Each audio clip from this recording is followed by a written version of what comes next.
The right strong and stable government in place. Strong and stable. Strong and stable leadership. This was the campaign the Conservatives meant to run, strong and stable, selling Theresa's team and her ability to get the best Brexit deal. Britain needs strong and stable leadership. The strategy? Hoover up UKIP votes in pro-Leave Labour strongholds. But in the cold light of day at Tory HQ this morning, her top team, Nick Timothy and Fiona Hill, were putting a brave face on it. Their election strategy now seems as misguided as forcing a snap election. It's ended in chaos. So where did it all go wrong? The first ever proper plan to pay for and provide social care. The first signs of real trouble came on Manifesto Day, with a surprise social care policy untested with her party and unpopular with their core vote. Mr Hammond worried about the grey vote. Mr Johnson worried about the grey vote. Worried about the grey vote. Worried about the grey vote, Mr Hunt. Not that they'd admit it. No one wants to talk. And no wonder. It was a backlash building on the doorstep, even for the PM. It concerns me that maybe Days after the manifesto launch, she was forced into a U-turn, which she strenuously denied.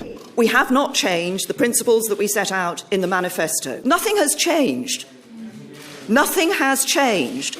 But the momentum had already shifted. Mrs May rattled by a core voter as she faced a Sky News studio audience. Why, Prime Minister, should we, in my generation, vote for you? Well, as the media circus dissects the result, the Tories' famous survival instinct has kicked in, but the anger has too. Senior ministers tell me they're privately furious with Team May for misreading the public mood. They say they got it wrong on public services, on social care, on police cuts. They framed it as the Brexit election, but what they failed to understand was how fed up the public were with austerity.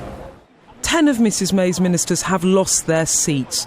Rob Wilson's constituency went red last night. He blames the social care U-turn.